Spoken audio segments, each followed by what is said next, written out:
There are two pillars that make up the mental collapse genre of Touhou fanworks: Koichi Komeji's heart-throbbing adventure and Igyoukyo Grotesque land story.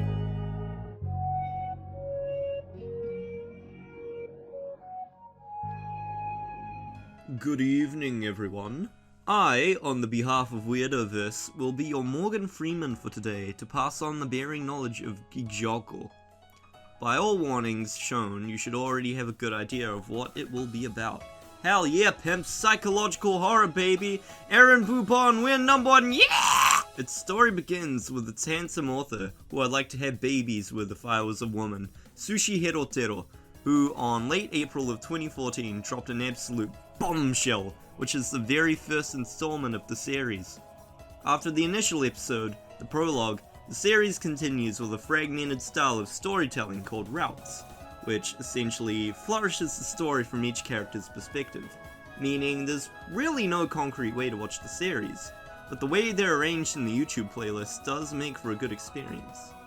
Similarly to Koichi Komeji's heart-throbbing adventure, massive recommendation to delve into the series headfirst yourself, if you know how to use Google and your keyboard, and because it doesn't require decades of Touhou and Japanese folklore knowledge. It all begins in the Hakure Shrine, which is under the care of Reimu, the Shrine Maiden. Inside the shrine is Rumelia, the mistress of the Scarlet Devil Mansion, and Sakuya, the said mansion's maid, both drinking tea before being pestered by Suika, an oni, which is like the parasite of the shrine, to drink some sake. Shortly after, Marisa, Reimu's kleptomaniac friend, and Kana Anebaral, a poltergeist, both arrive to the shrine shortly before also being pestered by the century-drunk Oni. Some time passes by. Rumelia takes a note that Reimu is late to the gathering/banquet in her shrine. But speak of the devil, Reimu finally arrives, and as she ascends upstairs, Suika rushes to hug Reimu and persuades at least someone to drink with her. But Reimu, which appears to have started the day with the wrong foot, threads Suika with several needles through her cranium. Marisa immediately exclaims that Reimu broke her own induced spell card rules, in other words competitive dodgeball, by turning Suika into a makeshift hedgehog. Kana comes back from her 2-minute runtime hiatus and attacks Reimu with a road sign, as Kana takes an obvious note from Reimu's eldritch appearance, and hence this couldn't be her. Reimu paints the pavement with her. Marisa suggests running to avoid fighting the yokai of toothpicks, but instead, Rumelia readies her stance and pulls out a massive red spear, the mythical spear of Odin, Gungnir. She throws it towards the direction of the poor depiction of Jesus, and luckily, at least for Reimu, the mythological spear which never misses its target is dodged. That is because Reimu, in her lore, has a goddamn ability to become impossible to attack. Sakuya opts to assert herself, as it's her duty to protect her mistress, only to see Rumelia get impaled through her hemispheres while she was talking. Marisa, despite seeing her acquaintances getting pinned like some balloons by the balloon's tower defense engineer, tries to maintain a dialogue with the living chestnut with toothpicks, only to live to see the same response. Though, Sakuya, using her Dio powers, snaps the traveling needle midair and tells Marisa to run and take Rumelia's corpse with her, because vampires don't die when being hit in the brain or whatever powers they have this time. I swear to God, one time they regenerate entire limbs, next time they become Clash of Clans barbarians. Marisa flies off, and Sakuya stays to buy as much time for her as possible. The battle is left to a cliffhanger as some explanation is given as to why Reimu made shit hit the fan, as that day, these monsters have appeared in Gensokyo. All sorts of biologically abnormal beasts have started disemboweling and crushing its inhabitants with no regards to whether it be yokai or human. Probably the best part of this is that it's only the beginning of it, really.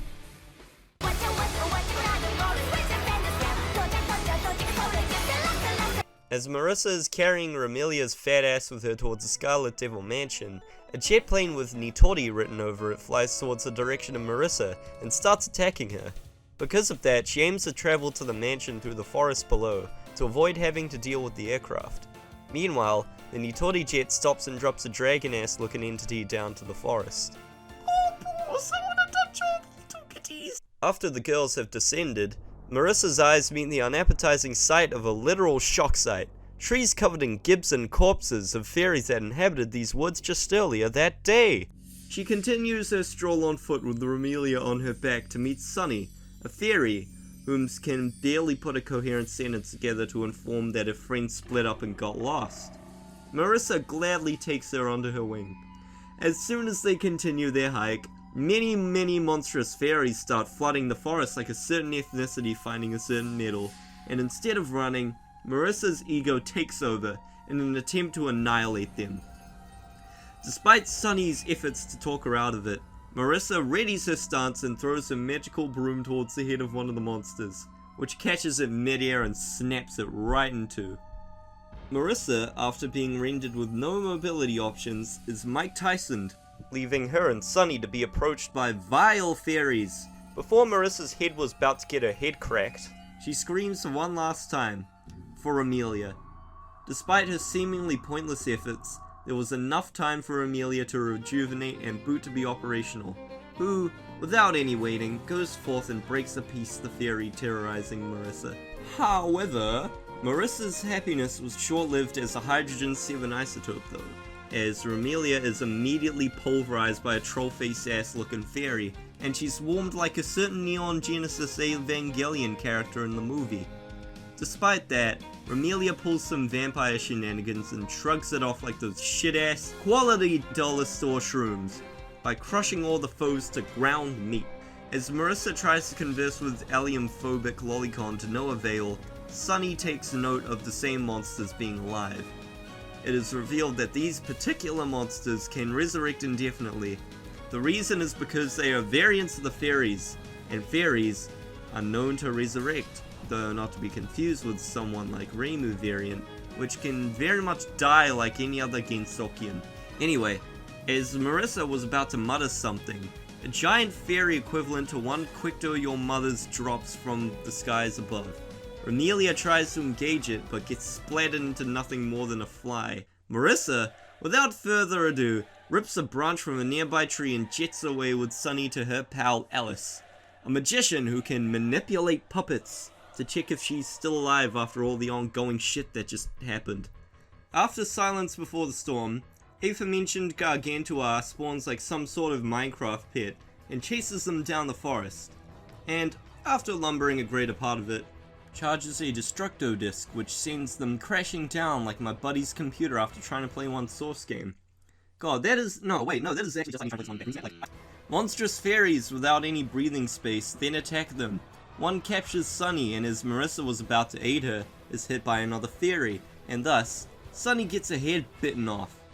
Marisa has had enough, and rushes to Alice with all the strength she can muster whilst using her mini Hakero to blast the retinas of the giantess to make her escape, only to be shown being followed by another monster in the distance. With the 10 elixir costing troop left behind like a third wheel, Rumelia respawns again after being splattered like a fly, shot in the brain and severed. Regardless, her life is taken away again by the astronomical proportion dump truck bearing giant, by getting caught mid-air after zipping around it for far too long, followed by getting eaten shortly after. Marisa keeps on running to see dead dolls laying on the ground and observes Alice's house set ablaze.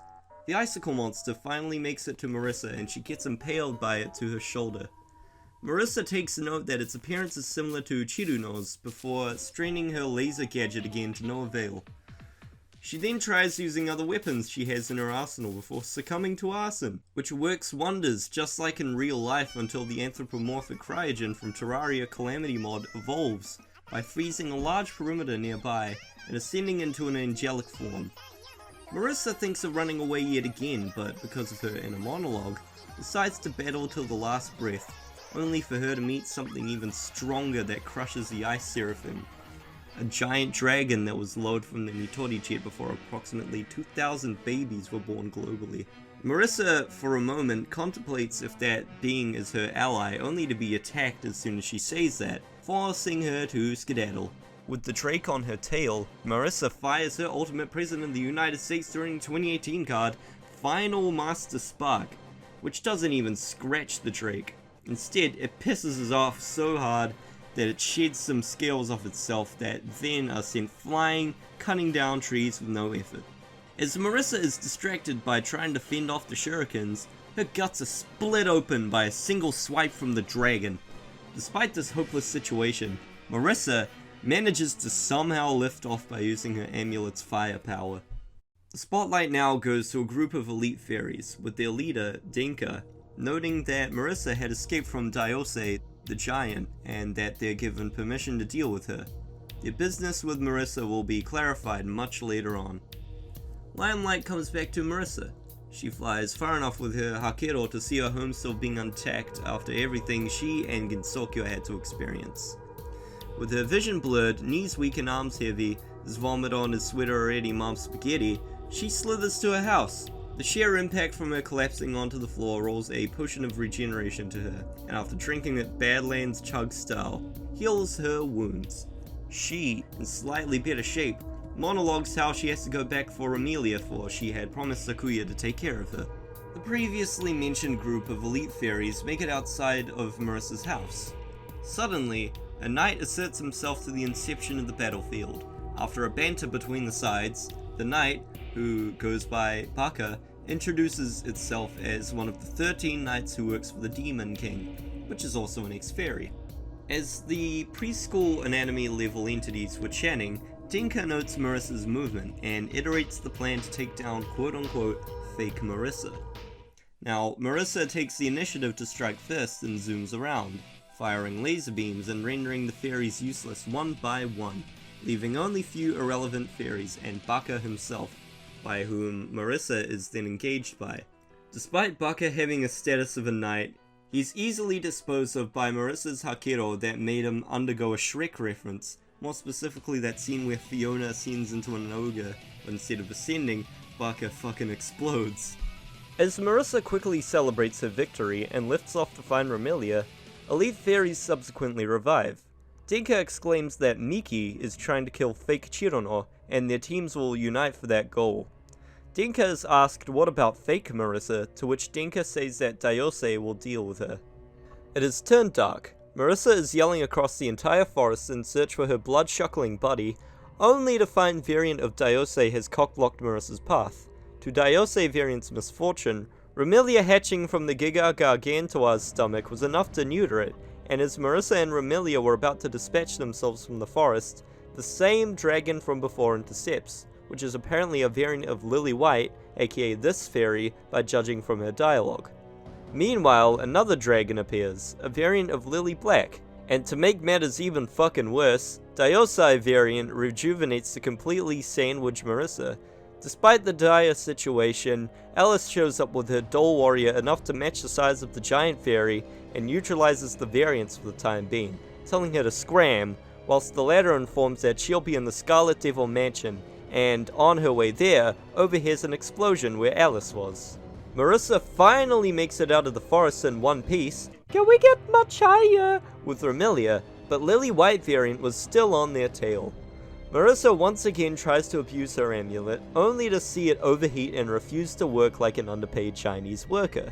And because of that, Rumelia occupies the distance between the two to act as a literal meat shield and fires her Gungnir to sink down the Drake. Despite Rumelia being separated to two, she'll heal regardless if she's turned to mush or not. Marisa arrives to the Scarlet Devil Mansion, which apparently has a magical barrier applied to it, and after a bit of heated banter between the mansion's fairy maids, showing her identity to the Vice Chief of Fairies was enough to get the permit, not to mention carrying half of their mistress's body. Marisa then asks about other mansion inhabitants. Too long didn't read, most of them are either missing or injured. Marisa then takes note of the potent magic barrier around the mansion and compliments Patchouli, the magician of the mansion, but in reality this was the Vice Fairy's deed, as Patchouli was recently murdered. Next slide.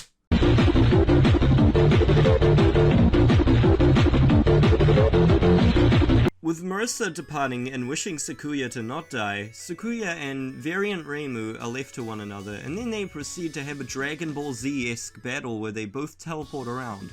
Sakuya manages to beat the living shit out of the Reimu variant, but when she was about to execute her, she disappears, only to rematerialize behind Sakuya. After this fight, Sakuya doubts her strength at this point and flees. With her escape from the shrine, she stops by the bamboo forest of the lost to remove a needle she got pierced by in her calf.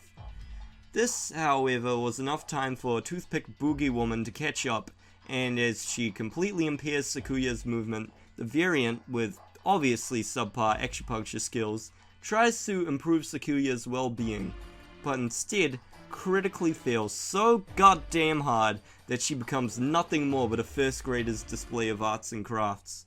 Following Sakuya being turned into a modern art piece, Orin, the corpse trafficker from Palace of the Earth Spirits, has a heyday collecting bodies into her wheelbarrow. Eventually, Orin's mood exponentiates as her eyes meet the rotting figure of female Dio.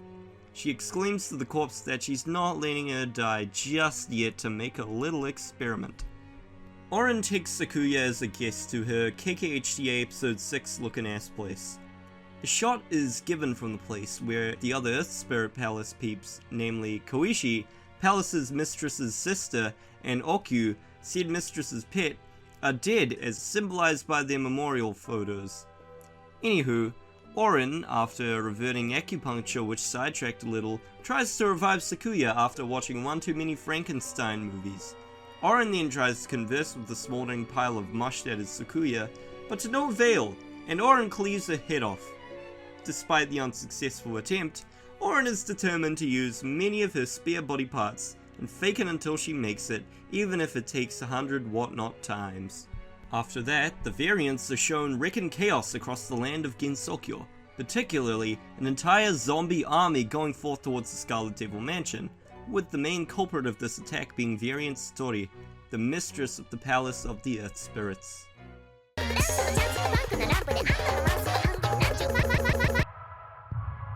Inside an igloo resides the ice fairy Cirno and her pal Daiose. Cirno is shown doing some homework that she had accumulated from school with Daiose aiding her. They converse, and Daiose shares her dream of becoming a teacher, but contradicts herself by saying that it's impossible for a fairy like her to become one. Cirno motivates her buddy to chase after her dreams, to which Daiose lets her rest a bit from the homework. Cirno goes to a nearby river to freeze some frogs, but because Cirno's detour was lasting too long, Daiose was prompted to go searching after her, and meets one of the variant fairies. As that was happening, a group of fairies are shown playing in a forest. A midget-ass looking motherfucking fairy comes up to them, and then starts killing everyone, whilst more of these fairy variant looking motherfuckers show up. As Cirno makes her way back from the river, an explosion of Herculean proportions happens just behind her. Fairies are rowing out of the area, and Cirno gets told by one to run or she'll fucking die, but Cirno's ego takes over to prove her strength and slay the enemies one by one. She makes it to the scene, and tells the variant fairies what they're doing isn't that funny, and that they should kill themselves now. With her struggle against the beasts, a group of 3 spectator fairies are shown existing in the corner of the eye. While they oversee the situation, Cirno attempts to save whatever fairies were still alive, only to get impaled from behind, whilst a biological machine gun of a fairy fires stakes at all the remaining survivors, causing the spectating fairies to flee, leaving our ice fairy alone. As Cirno frees herself by snap freezing the appendage she was penetrated by, she takes note that her fairy acquaintances are taking a tad bit too long to revive, and considers the possibility of their permanent death. Having a 1,000-yard stare, she fails to notice a fist being accelerated to a crash collision with her mug. Despite her being thrashed, she still doesn't falter and tries to perform a frost spell, only for her skin to gain 3 extra levels of burn by one of the variants, interrupting it. And would you look at that, Daiose is still alive and runs headfirst into the playground towards her friend and evacuates her. After being safe, for the time being that is, Cirno has a heavy heartfelt dialogue how she cannot take the scorching pain anymore and thanks her comrade Daiose for being and playing with her. As Dayose enters the first stage of denial, Lily White, a fairy whose only trait is literally announcing spring, stumbles upon the pair. Lily happily suggests to use ice, which can be found in a hideout of sorts to fix the little lethal burns on Cirno. The trio then ventures towards the hideout and crosses the path of a stray variant fairy. Lily ducks to dodge its claw, but Dayose wasn't so fortunate to react, and her head was punted far and wide. Cirno snaps out from her hibernation to meet the horrifying sight of her lifelong friend being a bloody fountain. Kuro, aka Lily Black, then comes out from the woods to neutralize the variant fairy by cutting all of its limbs, as that won't make it revive, for it isn't killed. Therefore, it won't be needed to deal with it again. The two fairies take Cirno and rush to the hideout. A wholesome little flashback is shown, where Cirno runs around a forest to lead Dayose towards a surprise. An igloo. Dayose is visibly happy and settles to live there together onwards. Later, they are shown sharing various moments together before it all cuts to relatively less wholesome sight of Dayose being a hemovolcano. Eventually, Cirno snaps back from her vegetative state to see herself inside of an ice bath, having fully recovered. Within the matter of moments, a fairy enters the room, but the PTSD obtained from seeing Dayose being headless triggers a defensive response, needing to be calmed down. The beloved tomboyish girl then descends downstairs with Lily White, only to get shit on verbally and provoked by a fairy called Kinquards, which mocks Cirno's strength, needing interference of Kuro to be separated. After affairs have settled, all the fairies sit by the table to discuss the current geopolitical state of Gensokyo in a real political shit. It's revealed that as long as nature is preserved, they, the fairies, are indestructible, and the variants destroying it effectively removes their respawn points. Momentarily after trading their names to raise their battle morale, save for T, which got ignored in the midst of shouting, the fairy which proceed Cirno's PTSD ask what are these monsters? Kuro states that they are basically the opposite of them, growing stronger the more destruction has occurred. After more banter, a plan is devised how to beat the variants, by using Cirno's freezing powers, as hiding and doing nothing is not an option, since if there's not a single joint of nature left, the fairies will be annihilated. With the plan set in stone, Cirno remains dumbstruck by all the flashing images racing over her head. Meanwhile, a variant of Star, a fairy who has the powers to locate entities, finds their hideout. As Cirno was having her PTSD episode, Vincards, out of anyone, successfully snapped her out by reminding her of her catchphrase, that she is the strongest. After everyone's mental in place, a fairy takes note that they are being raided by a barrage of variants. Cirno peeks outside to see variant Dayose before she disappears and pulls the classic Chuck Norris maneuver and knocks down the tree. With literal treehouse contents blown over, fairies engage in a battle. Cirno is knocked unconscious from the tree collapsing, but the scream of help from Kuro wakes her up. Unfortunately, because her legs are stuck beneath the ruins of the treehouse, she is unable to aid. Dayose variant then descends from the sky, and Lily White greets her with her arms wide open, only for the space beneath her to become the place of her eternal rest after being pureed. This pisses Kuro off harder than the time I got my computer taken away for a week, only to be impacted by a force of an African elephant going exactly 1,340 kilometers per hour at her from the roundhouse kick. This leaves Cirno, T-Fairy Nick T, and Vincards the only ones being alive at this point. The latter uses a spell card which pierces through every variant's heart, leaving a sight similar to one's gut microbiome after eating a Big Mac and washing it down with a gallon of Soylent. Anyway, this buys them some time and Vincards goes searching for Cirno, but gets ambushed by a variant fairy. Cirno, seeing her Warzone friend having her guts undergo a hydraulic press channel reference, goes forth and finally musters enough strength to snap freeze the carcass she was stuck below. The variant fairy switches its focus to Cirno, who gets her skull fractured. With that, Vincards YOLOs and escorts Cirno from the Gorefest, with their next goal being the quest device, to extend Cirno's warranty once more. The variants void to chase after their targets, not because of their negative attention span of course, but because that some worse variants reside deeper within. The variants of the fairies that spectated Cirno fighting way before when the solar system was even created. Vincards then passes the relay that is Cirno to T and goes around to fend off against 3 targets simultaneously. As she keeps fighting, she tells Gore-struck T to escape. Remember the Marisa Route? Yeah, about that. The corpse Marisa saw whilst in search for Amelia was that of Vincards, unfortunately. As T escapes to a slightly more tame part of the forest, she meets one of her acquaintances from the treehouse, Tetra, showing perfect signs of life despite being impaled by the splinter the size of my bear dragon dildo to her brain earlier. T asks Tetra if she, by any dumb luck of the imagination, saw ice for Cirno, but Tetra's dialogue eventually degrades down that of a preschooler who had one too many oregano and grass clippings. You guys ever just feel like a scratching sensation in your ear and it feels like, you know, there's probably a bug in there of some sort, maybe a spider?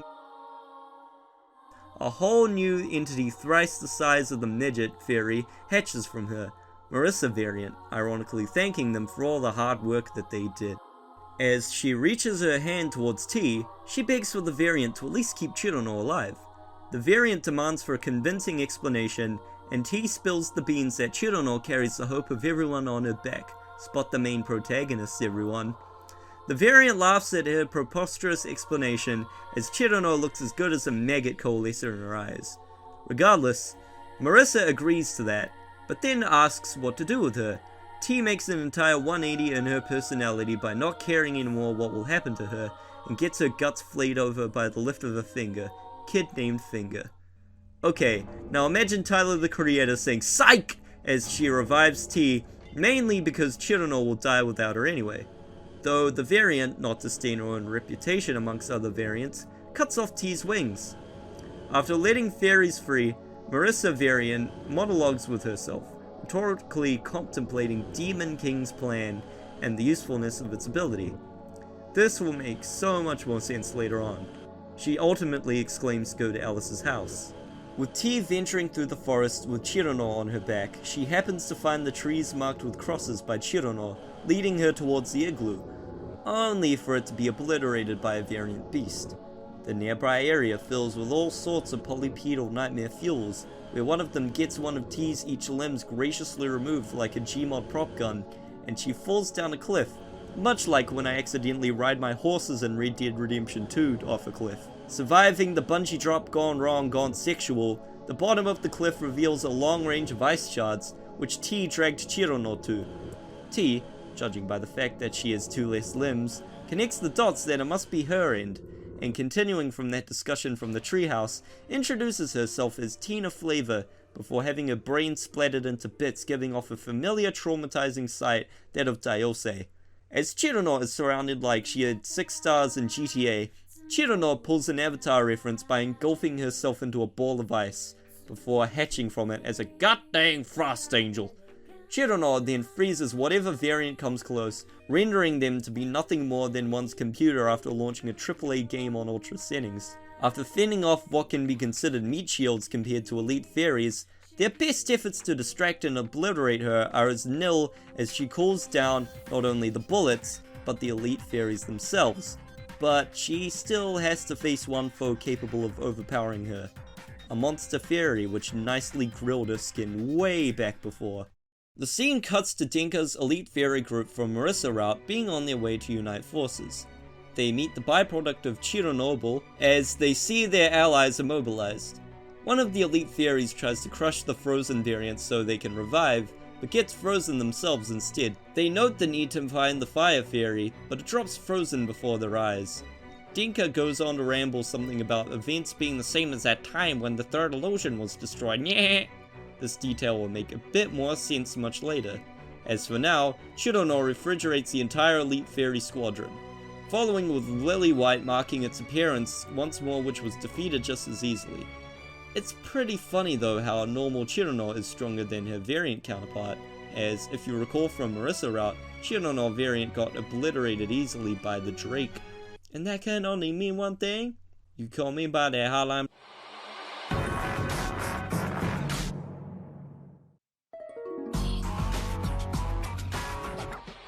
With half of Gensokyo frozen by this point, Cirno comes across the monster, which murdered Daiose, but with Cirno being distracted from the sight of it, Variant Star, which dodged Cirno's frost attack, makes a hole of respectable proportions in her chest. Unfortunately, Cirno is out of magic to quickly recover from this gig, and meets the same fate. A dialogue bit from Cirno's memories goes as follows: "Goodbye Cirno, see you again in winter." These are the words of a character who goes by the name of Letty, which appears only during winter. And guess what? Cirno's powers were actually enough to make these conditions for Letty to spawn to save her. The route concludes with Cirno resting by a tree, having recovered from the KKHTA Yukari reference. Letty then encourages them to go forward to the cause of this incident, which Letty refers the start of it as searching for a poltergeist, which seems to reference one of the Prism River sisters, characters from the 7th installment of Touhou.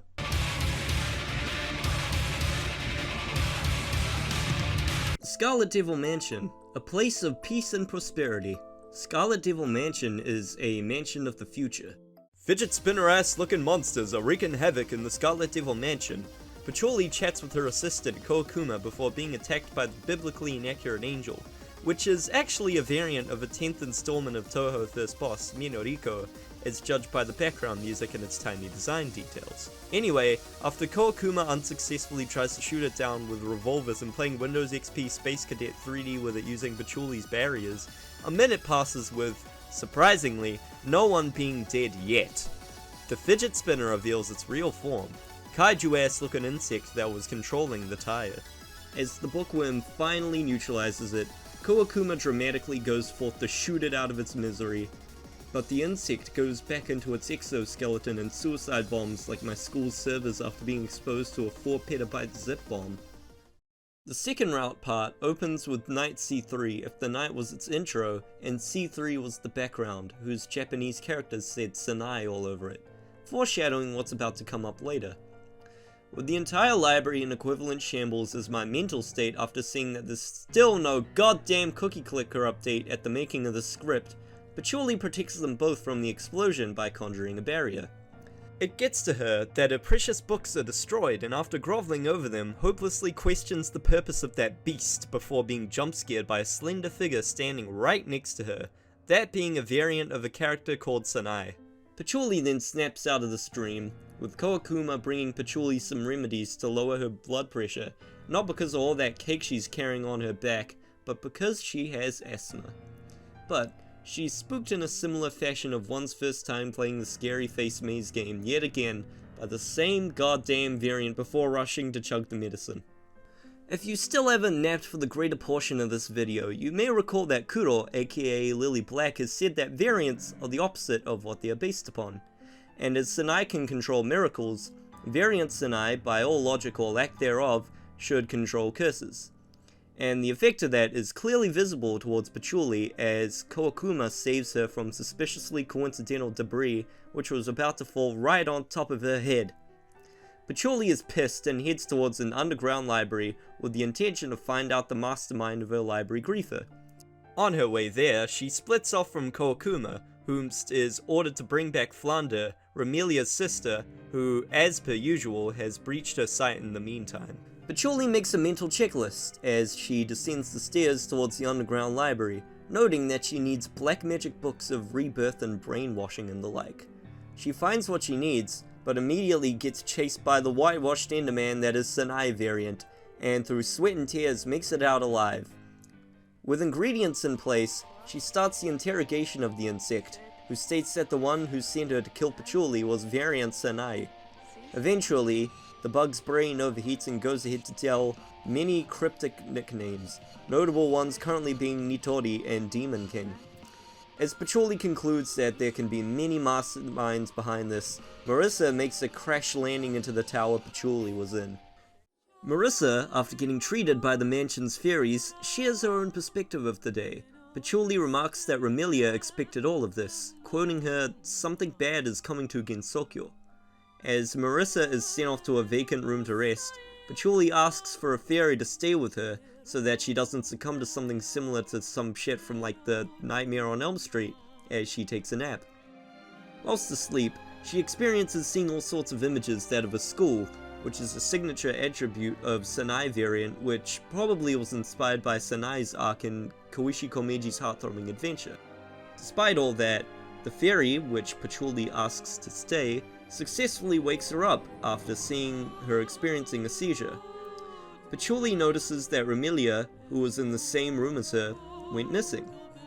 The fairy tells Patchouli that she's going to search for her, but slips on the wet floor and gets crushed by the aquarium that was shown from time to time. As Patchouli name-drops Sanai, the mansion starts collapsing and the environment degrades. Patchouli opts crawling through the room's door window so that she doesn't fall into the freshly cooked abyss below her. She is transported back to hallucinations conjured by variant Sanai, more specifically, hallucination that of a school she was in her sleep just previously. She's being told via the school's announcements to go to the roof, and after seeing a being which can only be compared to bear similarities to that of a how-to basic dish, opts to run through a corridor, unwillingly making it to the roof. Sanai then approaches her on the roof and pats her on the back a little bit too strong, causing her to fall. While at it, Patchouli snaps out of the effects of Plants vs. Zombies hypno shroom and comes to observe her last conscious moments as the pavement of the Scarlet Devil mansion closes in. One of the mansion's fairies then strolls through its halls, glaring at a candy she received from the gatekeeper, only to hear a noise coming from one of the rooms. The fairy sees Mamizo and Nue variants residing there. That was the Marisa and Rumia you folks saw earlier, since those characters can make things unidentifiable and disguise respectively, and thus isn't an instance of bad writing, since, if you recall, Marisa arrived after Patchouli had died and not before. And as for the fairy, she became one side dish with sake while they wait for the Demon King's arrival.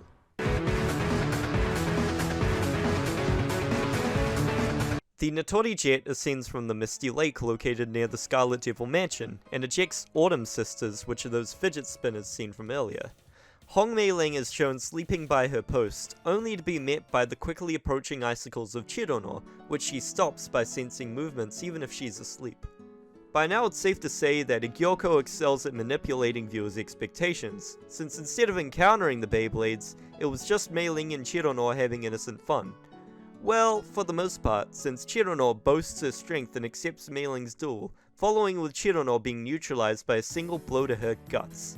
As Dayose comes to pick up Cirno, the narcoleptic gatekeeper remembers that Sakuya won't be back for an entire day and goes forth to succumb to hardcore sleeping. Later, as expected, Meiling senses the lethal frisbees, but she's completely powerless to stop them, as they just break their way through the fortification right into the mansion, turning the mansion's fairies into fair wads. Meiling then bursts out and proceeds to make herself busy with the Ouroboros, which had like 40 Benadryls, bulldozing through every other mansion's wall in the process. This grabs the attention of Flandre, and as she makes her way to see the whereabouts, Meiling defenestrates the spinner, which makes its way back up the wall quickly after, though it switches its focus from the Hong to seemingly run away. This coincides with Flandre making around the corner, and unfortunately, Sakuya will now have to clean the entire corridor as Flandre paints it with the Beast Gibbs using her ultimate annihilation powers like goddamn Dr. Manhattan when he tries to pull a Ligma joke. Flandre then has a chat with Meiling. It all boils down with Flandre wanting to go out and blackmailing Meiling if she doesn't give her permission to go. As in, Meiling did poorly as a gatekeeper by not stopping spinners earlier, and mentions Patchouli for argument's sake. Meiling, after hearing Patchouli's name, is reminded of another spinner still being in the mortal realm, and drops out of the conversation just like my every other classmate after 10th grade. She arrives to see if everything's good on Patchouli's end and runs back to her post, where fairies come to tell that Flandre went missing. Fortunately, Meiling knows exactly where. She gives a piece of candy to the fairy that told her this, telling her to tell Patchouli she's going to be off. On voyage in search of Flandre, Meiling meets Kawakuma doing exactly the same, who then notes that Patchouli is left completely to herself, minus the fairies that is. To not backtrack, they join forces and Meiling shares that Flandre is heading towards the underground, as her friend, Koishi, is supposedly there. With that, Kawakuma remarks not to talk much as her head is hurting. Keep this sentence in mind. Eventually, they come across a fairy which immediately dies from all deadly plagues imaginable simultaneously. This prompts Meiling to stray from their original objective to delve deeper into this rabbit hole. The contrasting personalities of Kawakuma and Meiling expose themselves clearly, as Kawakuma states they should take care about themselves above all, whilst Meiling without a shadow of a doubt goes ahead to dig deeper into the context of just witnessed horror. A little sidetrack observation too. Kawakuma is a character who doesn't even have an official name in the Touhou game series, but in this story is given an entire character that is developed upon. Anyway, the girls find the spot of the cause. Kawakuma remarks that they must be competing for the most gruesome killing method, following that Flandre should especially be of higher priority because of how helpless the situation looks. Meiling tells Kawakuma to go after her then, whilst she apologizes for she cannot help but aid others. Kawakuma then loads her rifle behind Meiling and throws a smoke grenade to buy her some time. After going into the gore fest and successfully recovering the fairy from the shit show, her leg is entrapped by a bear trap bearing variant to which she uses her powers of pure energy to free herself from it, having one of her legs missing afterwards. Meanwhile, Kawakuma is also attacked by these beasts and finally puts her assault rifle into play. Kawakuma does get a bit overwhelmed and both get sandwiched. As for the fairy that Meiling risked her guts off, she ran away. Being in between the metaphorical slices of bread, the girls see some Nazi fairies that would put Kanye West to shame breach into this plane. Kawakuma notes that escape is impossible at this point, but does happen to have a trump card, a demon tool nicknamed Daithorn, whose purpose is that of a pocket dimension, to trap the variants instead of killing them, but using it requires time to charge, so till then they'll have to defend themselves. Unfortunately, the Third Reich and Scorn-ass looking enemies thrash them, but Kawakuma, with probably all of her ribs broken at this point like Adobe After Effects after pressing a button, happens to fall near her demon tool and activates it, transporting the beasts back to the era where people were still using Facebook, aka the period before the asteroid impact which cleared the dinosaurs. To sidetrack a little bit, in the credits roll of the second episode of the route, Reimu's corpse is shown as judged by the clothing, so despite being in the echelons of the most powerful characters, she probably won't be capable of saving anyone out of the blue. Later, after having saved a single Schrodinger's fairy for her state is unknown, Kawakuma starts a monologue talking about how if the nature of Gensokyo is beyond saving, it can still be recreated so long as there's the dragon god, the creator of Gensokyo. It should be noted that both of them have rejuvenated since they're yokai at the end of the day, but regardless of their physique returning to normal, Meiling still feels like shit mentally and thinks of returning back to the mansion because of Kawakuma's head pain. While at it, she hears gender-bent child version of Beerus from Dragon Ball Z screaming and rushes to her, determined to save the lolly of annihilation. Meiling comes to see Marisa variant conjuring a miniature sun. As if killing off a vampire normally was not an option, this lets Meiling kick the ever-loving shit out of her, but Marisa being interrupted quote-unquote again shows that it has played a toll on her nerves, going ahead and using Sakuya's ability to stop the time to lit a bunch of screws aimed at both, injuring Meiling who tried to body block Flandre in the process. Marisa variant then capitalizes upon Meiling's wounds and tries out some sort of new spell to end both Flandre and Meiling, and again, since she wanted to go fancy, gets interrupted by an entire tank falling from the sky, removing any identifiable trace of Marisa's variant's upper body from the area. With her out of the way, none other than Kawakuma shows on top of the tank, but Marisa immediately recovers like some sort of Terminator or Nokia 3310, and rhetorically prompts that if she can take her ability to conjure firearms, Kawakuma tells her to fuck off, except politely, and remarks that she stole that ability to conjure firearms from a Tengu to begin with, which would explain what's up with the skill set of hers, as it's not present anywhere in her Touhou lore. Kawakuma fires another barrel from her Panzerkampfwagen, but Marisa variant freezes it a la Cirno and conjures Romelia's Gungnir to demolish the tank. With their chances of survival being null after that, Meiling gifts the Mo of antimatter to Kawakuma and commands her to scram, and with that, Marisa transforms into a golem. To match that, Meiling breaks a star attribute on her hat as if that was some sort of seal, transforming it into a humanoid dragon. Despite her hopeless chances of survival, she does this in order to keep Variant Marisa busy so that she doesn't follow the rest into the mansion. After Variant was toying with Meiling for long enough, she renders her useless after just one jab. Marisa remarks that Scarlet Devil Mansion will be invaded soon, but Kawakuma returns to Meiling with a goddamn grenade launcher, temporarily saving her ass before Kawakuma gives into the pain in her head as she starts ranting about gibberish, metaphorically being eaten from the inside by the variant Sanai. As Meiling tries to calm Kawakuma down, she's shot in the chest and Kawakuma ends herself. Slightly offset by the spectacle put by Kawakuma, Meiling tries to attack Marisa, but is transported to a school, where she gets psychologically tormented, and with no one to snap her out of her trance, unlike Patchouli, she dies. The route ends with Marisa having a single picture crossed out, that of Meiling, before going to her next target, Cirno. Here's a silly observation, a pattern rather, that by attacking any of Sanai's followers or working with the curse will get you cursed as well.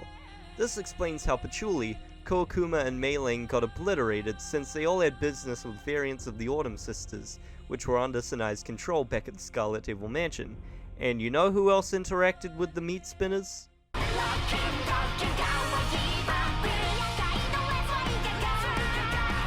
Flandre is in her bedroom, being visibly sad because her friend Koichi is late to the arrangement they had made.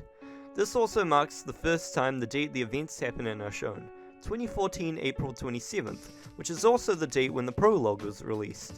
Anyway, she goes ahead to ask Patchouli to go to her friend, but gets a disconcurring response, since she promised Rumia that she wouldn't go anywhere. After throwing a fit, she then strolls through the mansion's corridors to hear a sound that of an Autumn Sister. As she approached the corner in hopes to see Koichi despite the echoing sound of walls being crushed, Flandre meets one of the spinners, obliterating it and cursing herself. After conversing with Meiling about the matter in her meetup with Koichi, she's left unanswered to her request to visit her pal by being ditched like Kanye ditching Billie Eilish when she turned 18, since, as a reminder, Meiling runs off after Patchouli. Our lolicon Thanos in a sense that she can destroy anything because she bears funny colourful stones in her wings, then goes ahead and pulls the age-old SCP reference and escapes into the wilderness of Gensokyo. With the sun not being fully set yet, she opts to continue her trip to Koichi onto the forest below, to not combust into flames. Flandre comes to see the side of the fairy avenging her friend by repeatedly burning a variant fairy, to which she aids the variant by sundering the skull of the fairy open. As she makes friends with the variant fairy, more of them approach. The juxtaposition compared to the previous parts is insane, as not only each route tells a unique story, but there's also a unique twist into it. Living example being this route right now, where Flandre unknowingly teams up with variants. Whilst quote-unquote playing with her newfound friends and raising some fairies, she suddenly remembers about Koichi and runs off deep into the woods, only to see Marisa variant residing there with Sakuya variant, who is apparently the chief of the 13 knights working for the Demon King. Their conversation boils down to tell the viewer that it is currently the 6th illusion, and how the Demon King will raid the Scarlet Devil Mansion later this evening, as currently there are 2 scouts there, those being Mamizo and Nue. Marisa notes that the scenario has been going according to the Demon King's plan because of their destiny ability, which matches that of Amelia's, hinting that that's the nick of the variant in question. Eventually, 2 notice Flandre eavesdropping on them, and Sakuya dips by leaving her to Marisa. As they were left to battle, Flandre tries to press her win game button, only to get her arms amputated. Marisa remarks fighting Flandre over and over again, and knowing her patterns by now. You should be able to link that each illusion is its own Gensokyo, and this is the 6th Flandre out there so far overall. Flandre notes her need to be at Koichi, and gets pissed after variant Marisa remarks her friend is a useless doll, thus going Super Saiyan. Despite Flandre's best efforts, she finds herself face-planted and separated through her abdomen. Marisa exclaims that infinite damage or a power of God is needed for her to be defeated. Now, this is just an on-spot speculation, but this may foreshadow Marisa variant engaging in a battle with the creator of Gensokyo in the future. Marisa then tears one of Flandre's wings off a la that one closed third eye, prompting the vampire to scream in endless pain for help in equivalent loudness of 5.1 duodecillion beats per minute hypertone song, Hilna, the belly of the beast. The scream is heard by the previously made variant friends, making them come to aid, only to be destroyed by Marisa yielding what appears to be a fan that of Watatsuki no Toyohime, a Lunarian princess. With a new trauma built in her mental landscape where her newfound friend's existence is terminated, Marisa summons a tiny sun to slow cook Flandre, which is now interrupted by Meiling as we know it. Shortly after, Flandre loses consciousness. There's a detail worth mentioning. Marisa's variant can steal the abilities of others if it wasn't clear from before, like conjuring a miniature sun referencing dead Oku, though you may be wondering how she froze a tank pellet whilst Cirno was still alive as referenced by the Meiling Route, TF2 meet the sniper-esque photos of Touhou gals where she's still not crossed out. The nuances of this seem to boil to Marisa variant getting her powers from previous illusions, as Cirno, Lady and Patchouli, with her ice elemental magic, is still very much alive during the usage of this power. Moving on with Route 2, it's also worth mentioning the irony of the intro, where Flandre's head is on a table in what appears to be Sanai's hallucination, followed with a warning for unpleasant content placed on top of it. Anyhow, Flandre wakes up in the Scarlet Devil mansion to be met with Kana Anibaral, who should be dead as hell, not to mention her knowledge about variants in the first place. The mansion starts flooding with presumably blood, and Kana states that because she killed Sanai's followers, her Tatari is coming, which would stand for the curse of a god. Flandre then proceeds to go through a series of events of similar level that of Stephen King's 1408, and to put it lightly, it's beyond psychologically traumatizing. But eventually, Flandre gets snapped out of it by Rumia! After the sisters have a chat, Flandre realizes something's up with the way her sister speaks. You could also say the way she walks and the way her face disintegrates into chalk, as Flandre actually gets tricked and eaten by another Sanai-inflicted mind hallucination, only then to be blended back into the horror novel of the aforementioned writer. Kana variant then holds a tiny voodoo doll of Flandre to see its head explode, but oops! Apparently Flandre didn't really die, as Kana has an ability to move things around and move the Tatari to Flandre from another illusion or whatever. As Kana approaches Flandre like an ally after saving her from Sanai's curse for whatever motive, presumably to manipulate her to be a weapon at Kana's disposal, she gets annihilated. Story continues with Flandre going on a power trip through the mansion, only to see hobgoblins, small imps which do chores around the mansion, impaled on the walls by variant Reimu, leaving the fight to a cliffhanger or possibly a future route.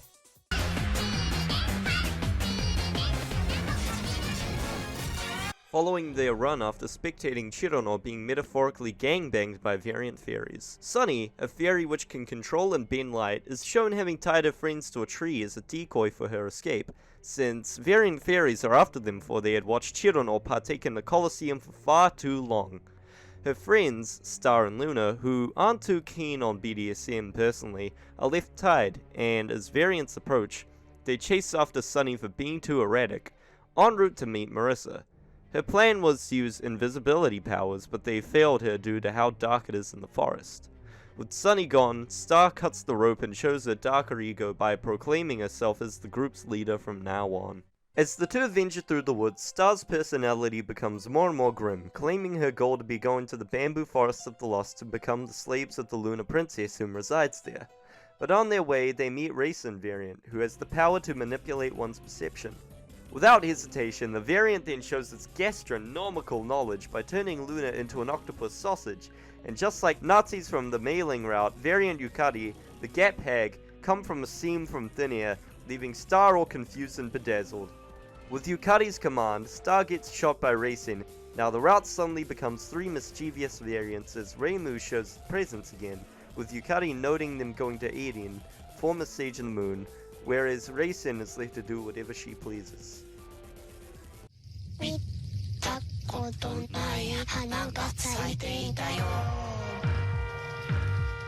God damn it, dude, I accidentally spilt some, orange juice, some OJ, a little bit of OJ on my bed sheets, and looks like I pissed myself. Anyway, moving on. The story begins anew with a scene where Shrek and Donkey were talking about onions, except all the sunflowers are eradicated by a potent herbicide, which is actually a variant of the character called Kogasa. Yuuka, the garden's yokai overseer, needs the ever-loving shit out of the bootleg Jackbox TKO looking ass umbrella yokai after seeing what she had done to her flowers. Being a tradition at this point, Nitori Jet then sweeps in to attack Yuuka, dubbing it as faker from its own perspective. The jet is gamma-ray bursted by the umbrella Yuuka carries with herself, causing the jet plane to flee. With the aerial forces dealt with, medicine, Dolgon yokai, and manipulator of poison comes with news about the events of Gensokyo. Yuuka remarks what the Gap yokai, Yukari, said was true, and hands over keys to a hut for medicine to stay under the radar and departs. Meanwhile, one of the first stage bosses from Touhou games, Rumia, Wriggle, and Mistia, are in an overgrown forest. The latter seemingly being the only one alive, as the others are shown dead by the hand of the Yuuka variant. As Mistia begs for her to stop, the whack-ass monster below variant Yuuka starts laughing and she opts to escape while Yuuka variant beats some manners into it. Unfortunately, Mistia is pulled back by variant's minds to be tortured. This takes real Yuuka's hobby to tease others daily to the extremes. Though, this is sort of short-lasted, as the real Yuuka comes, making the first time in the series where two of the same character confront each other. Yuuka then throws Mistia away with such strength as if she fell into a pot of magic elixir during her infancy, leaving the Yuukas to their Mexican standoff. As real Yuuka tries to converse, she gets screamed at so hard that her face starts melting off since the Plantera below the variant didn't wash its teeth for long enough for it to become a potent neurotoxin.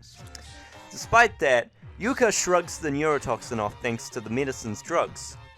With the poison not being enough to end her, she's engaged by Yuuka's minions who are disposed of instantly. The variant hides in meantime and ambushes Yuuka, requiring her to spark the shit out of it using her parasol. This, however, was a distraction to get her to use her laser, which the variant claims she can only use twice. Due to that, she's getting pierced by vines through all her skin pores like it was some sort of fucked up hentai doujin, and she's ended by the variant's master spark, completely disintegrating the upper half of her. The Dreadnought class sadist is left all to herself and asks for her mother to transport her. Complete guess here, but presumably it's because the mother, whoever she may be, who was intended to pick her up was offed. Or, she ditched the variant altogether since the real Yuuka fucking rises from the grave. Yuuka, aiming for the variant, removes any existence of the forest that was up front her like it was some shit straight out of One Punch Man, and that's just by using her umbrella laser. The Yuuka variant lives by dodging to the ground, to which the real Yuuka tells her that she doesn't even know herself as she can fire many of the aforementioned lasers, and instead of being a flower yokai, in other words bound to nature or something along those lines, she's just a yokai, which would probably explain her revival since Touhou lore information about Yuuka is scarce per se. The variant then enrages, only to be crushed by a single jab, disconnecting her from her Terraria corruption-ass looking unattended garden complex. Approaching the variant to completely end it off, Yuuka takes way too long with her taunt kill and gets transported to the Bad Apple music video, or simply put, the Shadow Realm, and meets Variant Ellie, who's related to Yuuka by the ancient Touhou lore by sharing the same location they resided in. Yuuka then proceeds to beat the shit out of the shadow figures in Ellie's pocket universe, only for the Ellie variant to meet the same fate. However, this maneuver bought some time for the Yuuka variant to scram to a different continent as if she had a wife whom gave birth to twins. As Yuuka looks over her surroundings, Rumia comes back from the dead to crush the seemingly missing variant dead, with the remaining Yuuka to be her next target. The gardener yokai, with very clear intentions to not kill Rumia, is just defending herself for the time being, whilst trying to talk her back into sanity. Eventually, their shenanigans are stopped by Mistia, who was thrown out reaching supersonic speeds earlier. Rumia is then knocked unconscious thanks to Mistia distracting her from blocking Yuuka's jab. The Alice variant then shows up to retrieve a corpse of the Yuuka variant. Strangely enough, she's only for that purpose and not to kill them. What has come to kill them, however, is variant medicine, which is fitting to be with Alice as she's a doll. The Toy Story Sid-looking ass toy then engages Yuuka, which melts her weapon, and with its sheer existence makes Mistia faint because of that goddamn poison pussy stank. Yuuka then runs into the depths of the forest, dragging the burden of her acquaintances with them, to stop by a tree which is apparently her grandfather, asking him to protect the girls. Yuuka then reveals 0% of her power and splits the earth in half as if she was Toph from Avatar, making the variant fall into the vagina. The Alice variant then comes to retrieve the medicine variant from the abyss, and tells her that because of the Demon King / Romelia variant's fate ability, she's still alive and practically immortal because she's needed for her, supposedly for the raid of the Scarlet Devil Mansion, to ultimately destroy the 6th illusion. Going back to Yuuka, who comes back to the shack now attended by Medicine, presents herself and 2 others being poisoned by the Medicine variant. With Mistia being treated, Medicine comes, I shit you not, to breastfeed upon Yuuka to suck the poison off. Medicine then takes note of the poison's potency and asks why she asked Mistia to be treated first. Yuuka shows her soft side by revealing that she wanted to help the weaker first, contrasting the variant depiction of her. Coming to see Rumia, they have a discussion where Rumia apologizes for having attacked Yuuka out of sheer anger for mistaking her for the variant. Mistia interrupts by being overly grateful for saving both of them, to which Yuuka responds that what she did was for mercy and her own peaceful life, showing both sides of her metaphorical coin. After conversing, a black bolt pierces through the Nutshack's window and splatters itself onto a wall. Yuuka contemplates its purpose as a declaration of war, before showing the viewer a picture of a hexagram and a bat-shaped figure. I really think at some point I should do one of these recordings with 13 cold beers down my gullet. I think that'd be quite fun. Anyway, Rumia is shown happily vibing in the forest with Wriggle. The latter claims to be searching for Yuuka, and after getting no knowledge from Rumia about her, opts to meet with Mistia. With them coming up to meet her in Medicine, Wriggle then prompts them the same question, and Mistia grows curious about Yuuka's need to wriggle. In the meantime, Rumia, having encased herself in darkness, floats and crashes into a tree, like Patrick in their one episode of SpongeBob, which clears up the void to see her own gravestone. In the distance, normal Yukari is heard. Normal is judged by the fact that her gaps don't shatter space-time. She's talking about the gravestone, which belongs to the child prophet of the catastrophe, who warned that on April 27th, Gensokyo perishes. The focus goes back to Wriggle, who explains to Mistia that her goal is to give Yuuka a gift, symbolizing that they have some sort of bond together. This heartfelt moment is then brought to an end as the Nitori jet swept in to drop a seed from which the Yuuka variant sprouted from. The girls are confused as to what is happening, and they gradually get foreplayed with. Rumia then comes back from her stroll to make a salad from one of the variant's plants for hurting her friends, only to be breathed at with neurotoxins. Mistia then goes ahead to run with Medicine to tell someone about this overgrown weed, only to be stopped by Yuuka's minions. Mistia pushes Medicine out of the Miley Cyrus yokai, sacrificing herself to be brought back to the den. Yuuka then proceeds her execution, with Wriggle being dismembered and Rumia being tossed into a pot of acid, like not the kind that would make you trip balls, but the kind that would make you lose them. With Rumia's disintegration, a peculiar memory is shown, where a girl opts to be eaten alive to presumably keep Rumia alive, as she is a flesh-eating yokai after all. No further context is given as to when or how that even happened, but it's linked with Rumia having her life extended again, as Yuuka Route stuff happens right here, and Rumia then resurrects from the pitcher plant bath. Reason is because in the Touhou community, it's rumored that the hair ribbon on Rumia's hair is actually a seal, which holds her true power, and that is exploited in the series just like Yuuka, well, variant Yuuka in this case being a sadist, or Chirono being the strongest. Anyway, Rumia, now in visibly more advanced form, comes across variant Yuuka to take her out of her miserable existence. The second episode of the route begins with an excerpt from Rumia from a different universe, with Sakuya variant ending her. This in a sense is linked with her gravestone from before, as there's a theory that Rumia from 5th Illusion somehow contacted Yukari to warn her about this deadly day. The route continues off to tell the slightly different perspective of Rumia by adding another layer to Yuuka's personality during the part where Yuuka is presenting herself as selfish. Rumia theorizes that Yuuka is just dishonest to her feelings and fakes some sort of stoic image of herself. Eventually, as Mistia metaphorically defecates because of Bat figure getting graffitied in front of them, the story rotates to tell the side of the story of those who bear that logo. The author's love for Dark Souls, which is just like me for real, really starts to shine here. At the Den of the Variants, there's a new knight that replaced Baka, who, as a reminder, died by the hand of Marisa near her home. The new knight then proceeds to beat the shit out of a long-standing champion in a coliseum. The other knights spectating her then shit-talk Baka for he died like a moron.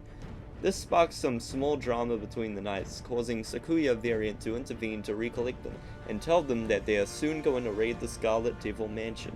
Eventually, Sakuya variant goes ahead to converse with the Demon King, to tell her that almost all of 6th Gensokyo is destroyed, also noting that other forces are helping, those being all the cryptic nicks yelled back from Patchouli Route when Minoriko variant was getting brainwashed. With that, the odds of the Demon King's victory is deemed nigh 100%, and when that final Gensokyo is destroyed, she will rule over the variant town, which is actually the direct translation for the name of the series. It is also mentioned that Marisa variant will try to stop her after having forged several years of alleged rivalry, which is shown in the last episode of Cirno Route, where she's probably trying to off the characters in the cards to make the Demon King's plan undergo their 1% chance of failure.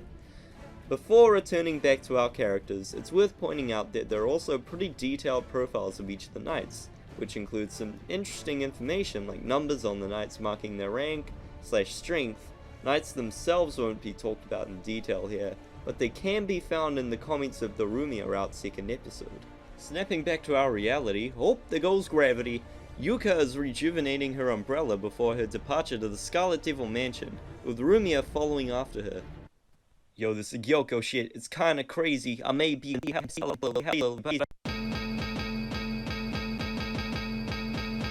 Alice is shown sleeping so soundly at her house, dreaming about herself playing with her toys, whom she started to break because of their sentience. Her mother, who observed Alice's shenanigans, thinks she's dead-ass crazy and leaves her by, only to hear Alice to scream in raw agony and bloody murder as she's tortured by her toys. The bear toy then remarks that it's only between them two and asks the rest of the toys not to interfere, only for her mother to come back and become a screamer, causing Alice to wake up from this intricate nap dream to meet one of her dolls, Shanghai. Alice then goes ahead to teach her sentient doll some mathematics, but overhears Aya, Gensokyo's bogus news reporter, talking on the radio about a banquet incident back in the Hakude Shrine. This prompts Alice to think about her close friend, Marisa, in the process. After Alice crushes the radio to dust for bringing out some whack emotions, she leaves Shanghai to play with Horai, which is another doll of Alice. Alice, in the meantime, goes by the sink to calm her nerves. By it, she sees the bear toy manifestation, reason being that she apparently wanted him to appear probably because of darkness within her. The bear reminds Alice that, thanks to him, is still alive to this very day due to him disagreeing with other toys' wishes. This tells that Alice's nightmare was nothing short of a reality. Anyway, their discussion is cut short by Marisa knocking on the door. As Alice went to open it, the bear points out that Marisa doesn't have very good manners to begin with, as she's portrayed by reverse defenestrating herself through a window or barraging through a door. This simple observation from the bear makes Alice grow suspicious, so she tells Marisa to open the door herself. Marisa variant formally tears down the door and attacks Alice, at least a decoy doll of hers, only to be ambushed by a myriad of Legionnaire dolls in the process. The actual Alice, however, is shown being outside her house with the Tulpa bear, noting that her puppet soldiers won't falter easily to the faker, only for the entire shack to undergo lack of hydrogen fusion and go supernova, eviscerating it completely. Alice with her remaining dolls runs off into a forest to see a fairy getting attacked by the variants of the 3 mischievous fairies. Being visibly baffled, Alice murmurs, questioning the identities of the variants. This was enough for the variant star to notice her presence and engage into a fight, disintegrating the tree she was hiding behind and injuring Shanghai in the process. After her doll Horai fends them off, them download.com bootleg ass looking fairies practically all solo, they revive only for Alice to notice their resurrection ability and devises to cut off their limbs. With them being safe for the time being, they go to an empty thrift shop. In there, Alice treats Shanghai. The bear, to satiate his curiosity, asks about Shanghai's intricate appearance, to which Alice grants some insight that Shanghai is a sentient doll that took 6 years to create, and is basically like family to her, and that bond shows as Alice is educating her, from teaching her how to talk to doing maths. After having rested for a little bit, Alice ventures further into the woods, having puppets all around her to protect her from all sides like Norton Antivirus or some shit like that. To her misery, though, Marisa variant finally catches onto her and implodes the dolls one by one until only the closest ones are left. The story goes back and forth with Marisa dying and reviving until she's done playing, to which she uses Flandre's ability to erase Horai, following by abducting Shanghai. This makes Alice summon a giant Goliath doll, which is disposed of literally the moment it spawns. Nah, but like, okay, torturing and all that, fine by me, everybody has their hobbies, but spawn killing? It's just wrong, man. Anyway, left with only one Goliath doll at her disposal and seeing the latter get erased by the random crit, Alice begs for mercy towards Shanghai. Marisa variant offers her not a declaration of peace, but rather a choice who gets to live. Despite all the effort that Alice had poured into creating Shanghai, she completely metaphorically backstabs her, insulting her in various heinous ways before running off. Alas, Shanghai gets incinerated and whines how she was lied to, which only amplifies the sheer barbarism of the scene as she wasn't known to talk prior. As Alice flees, she sobs for the loss of her, meaning she cared deeply about her and all the atrocities she said were likely only to maximize her chances of survival in front of the variant Marisa. The story submerges into the darkest so far. Alice now rests by a tree like that one wolf drawing, and is interrogated by her tulpa bear for her decision not to fight and rather dip Shanghai like some sort of buffalo wild wing. Alice self-deprecates, claiming she's just a naive child, to which the sentence gets portrayed literally by several excerpts from her past. It's revealed that Alice got presumably raped in her childhood, being saved by an unknown woman with a cross by grinding him to subatomic particles. That unknown woman actually is from one of Touhou creator's albums, Dolls in Pseudo Paradise. Her only appearance is only on the album cover, so nothing much is known about her, apart from some crackhead theories. As Alice was going through her recollection of memories, the bear toy manifestation of her psyche turns into Alice herself to get to Alice's mind, continuing to question why she left Shanghai, taking note that she was created as an extension to her love to Marisa. Shit gets real confusing since it's all in Alice's mind here, for she's practically talking to her other personality. During this, her surroundings grow more and more surreal as her mental perception landscape rapidly deteriorates into an environment that of Alice in Wonderland, which isn't a joke by the way. A lot of the inspiration can be derived to have been taken of. Anyway, Alice's affection story to Marisa begins where she's strolling through a town, only to see a tower collapsing onto her when the blonde kleptomaniac sweeps in to save her. Because of this, she's later shown in her room telling her fantasies about marrying Marisa to the mysterious woman. Alice notes that she's too young to get married and wishes to become an adult. The woman then hands a book with a spell capable of fulfilling her wish. Linked to this is a conversation with Alice's mother, whom tells her daughter that she has a baby sister, which seems to coincide with one of the ingredients for the ritual to become an adult.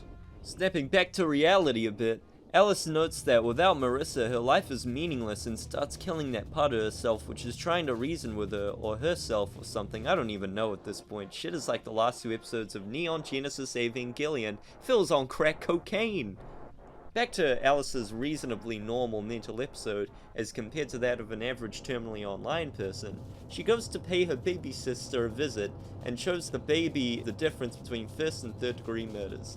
This synchronizes with Alice killing the bear manifestation in real life. With the bear killed and the environment continuing to get more and more distorted, she injects herself an antidote against the apparitions of her mental state. With her mental net reconstituted, she hears an explosion and runs toward the source of it to see Marisa fighting 3 variants.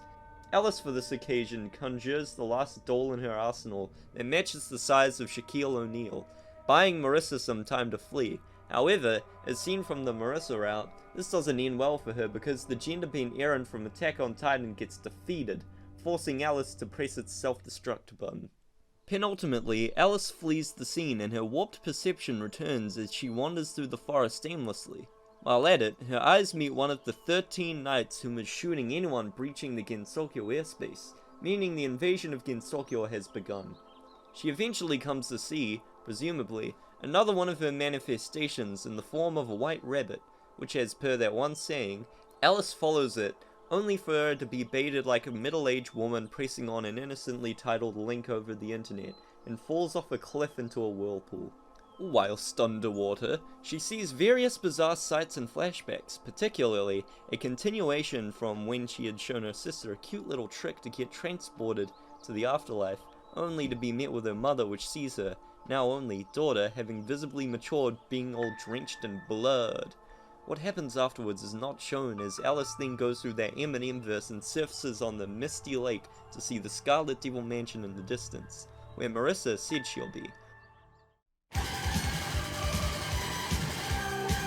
Oh my gosh, I finally found my old microphone. The one I was using before looked like a weird alien penis. Anyway, the highlight of this story is Fujiwara no Mokou, an immortal girl with an ability set of that of a phoenix, guiding a lost woman out of the ironically called bamboo forest of the lost. With her self-imposed duties done, she wanders upon the forest like a pathfinding algorithm designed by several time quantum immortality experience-having demented-ass women from the early Middle Ages, only to cross her eyes with that of Kaguya, the immortal lunar princess, whom she has a century-lasting rivalry with. After Fujiwara gets metaphorically done a two girls one cup reference and scooed like a snack by Kaguya, she claims to win against her their next encounter, only for Kaguya to tell her there's no next time for herself.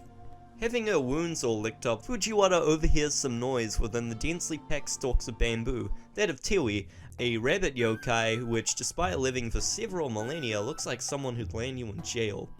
Tiwi is shown to be running a betting business of Kaguya and Fujiwara battles, only to be met with the hot-tempered girl and slammed to the pavement, for them finding ain't no joke.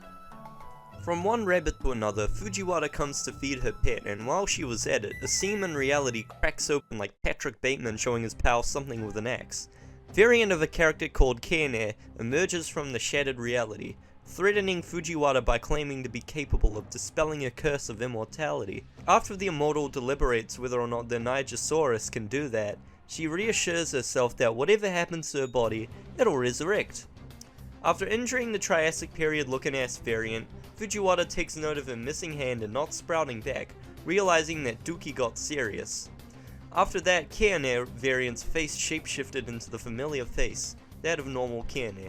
Though, like a commercial break appearing at the worst moment, the scene gazes away from Fujiwara to Kaguya, whom has returned to the House of Eternity, Aente, to meet her companion Irin, who heartwarmingly greets Kaguya, who managed to whoop the cream out of Fujiwara. Kaguya, as if it was opposite day, goes on to return the favor by seizing the means of Medic's neck and proceeds to rant about her state and questions how many times has Irin done that to her. Irin breaks RP and tells Kaguya that she is the 427th failure before getting TF2 heavy taunted by Moonrabbit Racing from the back. With Kaguya being as good as a corpse only to be made the fullest of by Seiga, Irin says that Kaguya still isn't back to her former level, for Eric Maria remarking that Kaguya's strength is progressing since she was able to beat Mokou by using her ability set, and brings up that by continuing to experiment, the good old days will return, whilst having some sort of girl in mind. Though, Irin senses something having slipped through a barrier or whatnot, whilst the rest of the screen is tanned with ketchup.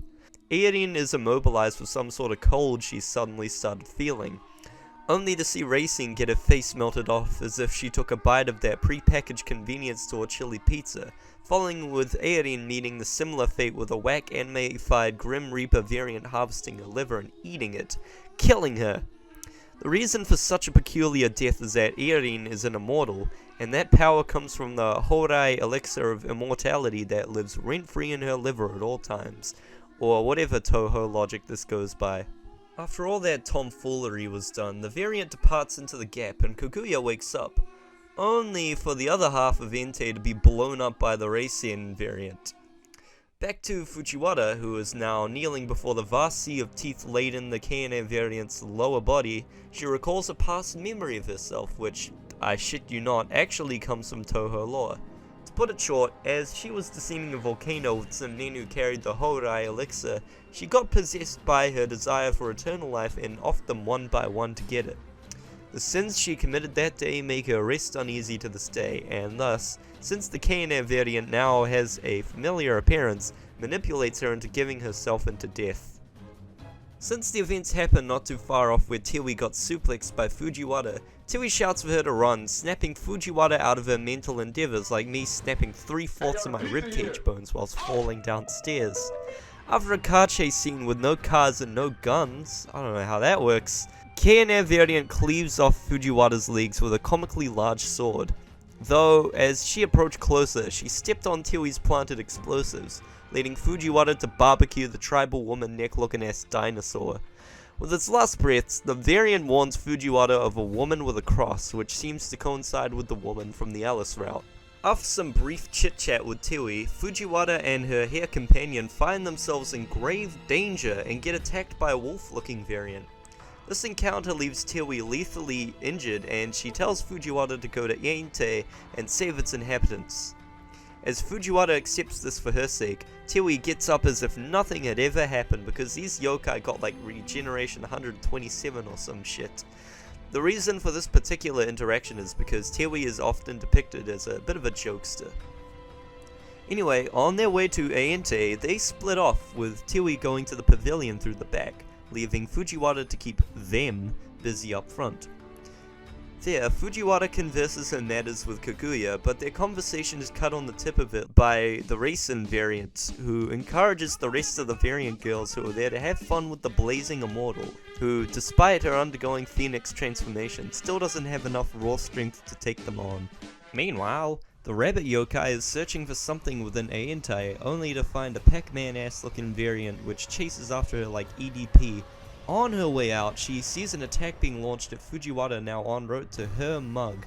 Fujiwara manages to snatch her out in between the variants, and they all end up dying one after another from friendly fire, just like that time Gary Kasparov beat chess grandmasters all around the world. Finally, the Racing variant steps up to the mic, only to have a UFO or whatever dropped on top of it, succeeded with Kaguya and Fujiwara roasting the shit out of one another for petty reasons.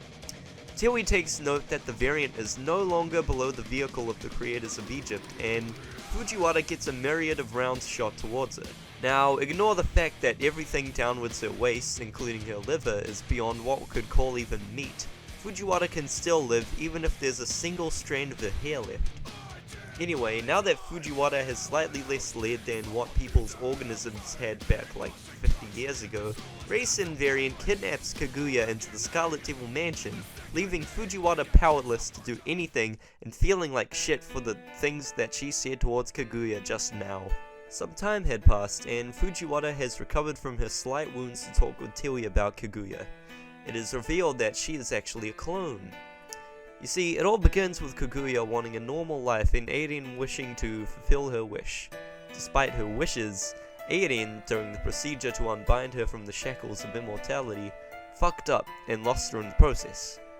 A month had passed, and the same woman that Fujiwara was warned about by Kayane variant showed up to Eirin, offering to solve her pain. After the conversation, the girls then part from Iente, only for the sky to start falling as if it was that movie Chicken Little released in 2005. But instead of the whack-ass aliens, the sky gives birth to a Fujiwara variant, which then immediately creates a volcanic eruption on the spot, putting Pompeii to shame. Shortly after, it turns into a mushroom cloud raining down meteorites, one of which happens to snipe them, sending them tumbling down into the ashen wasteland. With the Fujiwara variant approaching them, Fujiwara takes note that the variant version of herself isn't looking at them, but rather a seam of reality that reveals an equally sized Kaguya variant given metaphorical birth from it.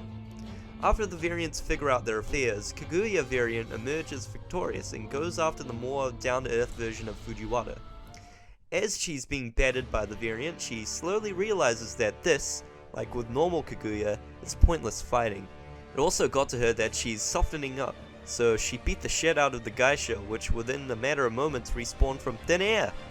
As Fujiwara grew more hopeless of the situation she's in, Tiwi makes an appearance again and exclaims that she believes in good luck, and asks Fujiwara to rush over to her, since in Tiwi's lore, she can give said luck to humans, and that actually fits the description of Fujiwara.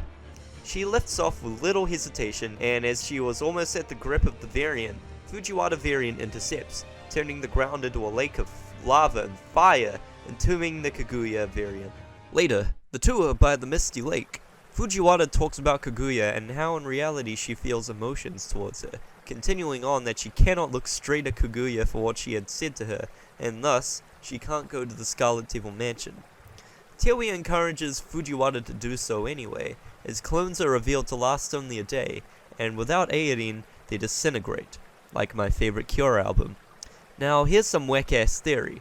Kaguya is actually immortal, as shown earlier because she survived a god-dang bullet being pierced through her head by Racing, and both of them actually don't know that. Anyway, Their moments of peace are interrupted by Kawakuma and Flandre in her embrace, who's on the verge of completely going nuts from Sanai by dropping a deranged rat verse as if she was MatPat explaining FNAF lore to a homeless person. She asks for Fujiwara to bring Flandre home, and as she accepts to do so, Kawakuma runs back into the forest in an attempt to aid Meiling. In the mansion's yard, fairies and hobgoblins are done repairing the wall from when the Autumn Sister variants demolished it like my teeth during childhood. Here's some interesting trivia which can spark many theories about fairies. Fairy theories? A fairy, at least within speech bubbles, is looking for Baka, and that name seems to coincide with the now defunct 13th Night for the Demon King. And having Elite Fairy and Baka's interaction from the Marisa Route in mind, we get to know that Baka is actually an ex-fairy from the Scarlet Devil Mansion. So anyway, because of the damage caused by the Autumn Sisters, the Vice Chief of Fairies is shown deploying a magical barrier that stopped Marisa when she tried to enter it. The anthropomorphs of a rabbit and a human with hot temper make their way to the mansion's front yard to be met with fairies, which rush in to help Flandre. After discussing the whereabouts with the Vice Chief, Touhou asks permission to enter the mansion, but the Vice Chief claims needing to ask Patchouli first. As the Vice Chief makes the Orphean trip for Easter egg hunting of her, Patchouli presents herself in the form of a stockbroker when its shit crashed harder than the time I installed more malware than Chernobyl's common folk have fingers. The sight of Patchouli involuntarily roleplaying as an expressionism painting transports Fujiwara to one of Sanai's nightmares to see a mass act of suicide. Now, here's a detail that I've intentionally omitted. Dying doesn't get rid of the Tatari, so being immortal in this case is really nothing more than a literal curse. Before matters could get worse for Fujiwara, Touhou snaps her out of her mental devastation and asks if she's okay. Similarly, like with KKHDA, but leaning towards the other side of the spectrum, the series isn't finished yet because it has slowed down to an absolute crawl of a pace of one new episode per year, whereas it was one each month during the days of it. The reason is probably due to author's IRL stuff and or the card game of his JRPG, so in other words, it probably won't conclude for the next decade or two if the author decides to be generous to keep out churning the content as is, since based on what the author has written in the description of the prologue, there are still many routes planned to be made, and if these following names say anything to you, they're these gals. The most notable ones from the current story veins are Satori, whose variant is going to launch a Dr. Zomboss-esque attack onto the Scarlet Devil Mansion, and Momiji, a Tengu and a minor character in the Touhou game series, which will probably also get some complex interactions like with Kawakuma, and how she lost artillery summoning capabilities to her. On top of that, Sakuya may make her appearance once more as she is being attempted to be revived by Orin back in her own route. Also, maybe origins of Baka will be revealed on how she betrayed her fairy origins. The possibilities are wild, and as for the alive, relevant characters, Cirno is on her way with Lady to most likely find Lunasa Prism River as judged by a route existing with her name. Flandre will fight the Reimu variant. Alice is on her way to the Scarlet Devil Mansion, which is presumably under raid by now. Despite all there is to it covered, there's still one thing left unmentioned. A variant origin / spin-off comic created by the same author, which, without any spoilers, is safe to say that they actually do come from another plane. It isn't translated to English, unfortunately, but if one day it does, it'll be put in the description and or the comments. So yeah, that should mark the current end of the events of the Grotesque Land story, so Igyoukyo experts, ring a bell in the comments if something's up since I am no longer an omniscient entity to begin with. Yeah, cheers.